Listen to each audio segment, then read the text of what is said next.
Halo semua, salam sejahtera untuk kita semua. Saya, Carlos, mewakili kelompok 1 akan memaparkan tugas kolektif kelompok kami dengan tema Smart ASN.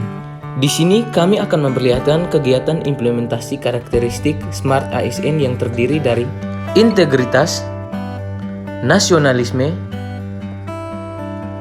berwawasan global, IT dan bahasa asing, hospitality, networking, dan yang terakhir entrepreneurship.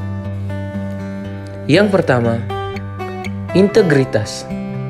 Integritas adalah suatu konsep yang berkaitan dengan konsistensi dalam tindakan, nilai, metode, ukuran, prinsip, ekspektasi, dan berbagai hal yang dihasilkan.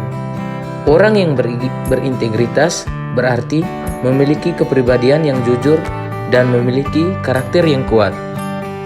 Sebagai seorang ASN, kita harus senantiasa menjunjung tinggi nilai-nilai integritas, di mana adanya keselarasan antara tindakan dan perkataan dalam menjalankan tugas sesuai SOP yang berlaku.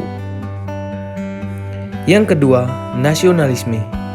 Sebagai seorang ASN yang notabene adalah abdi negara, maka sudah sepatutnya kita menumbuhkan, memelihara, dan mengembangkan rasa nasionalisme kita kepada bangsa dan negara.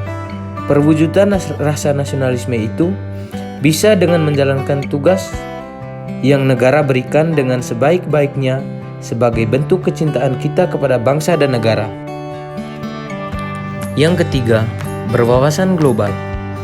Sebagai seorang ASN, kita tentu harus memiliki wawasan dan cara pandang yang luas, terutama untuk bidang tugas yang diemban.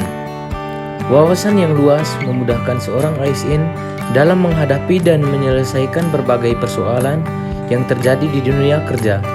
Wawasan yang luas bisa diperoleh dengan memiliki sifat terbuka dan terus belajar. Yang keempat, IT dan bahasa. Dalam menjalankan tugas sebagai seorang ASN pada bagian subseksi pengelolaan kepegawaian di bidang tata usaha, kita harus mengerti dan memahami IT dan bahasa, dalam hal ini bahasa asing. Salah satu IT dan bahasa yang harus dipahami yaitu aplikasi Sisumaker. Aplikasi ini merupakan aplikasi yang mengelola sistem surat masuk keluar secara online. Yang kelima, hospitality. Menjadi seorang ASN yang berakhlak, yang bertugas sebagai penjagaan tahanan, sudah sepatutnya kita bersikap ramah terhadap atasan, sesama pegawai, dan seluruh penghuni rutan, serta mengetahui kebutuhan para pengunjung atau masyarakat yang datang. Yang keenam, networking.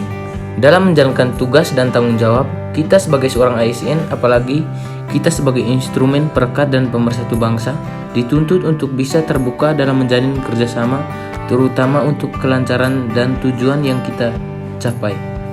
Kerjasama itu sendiri bisa dijalin antara pihak-pihak internal dan eksternal. Dalam hal ini, kami menjalin kerjasama dengan pihak kejaksaan. Kemudian yang terakhir, entrepreneurship. Seorang ASN yang berakhlak dalam menjalankan tugas dan tanggung jawabnya sebagai pembina narapidana haruslah memiliki kompetensi diri untuk mengembangkan potensi diri para narapidana untuk dimanfaatkan sebagai bagian dari program pemberdayaan dalam menciptakan lapangan kerja sehingga terwujudnya tujuan pembinaan pemasyarakatan, yaitu warga binaan yang produktif. Demikian pemaparan tentang Smart ASN dari kelompok kami. Sekian dan terima kasih.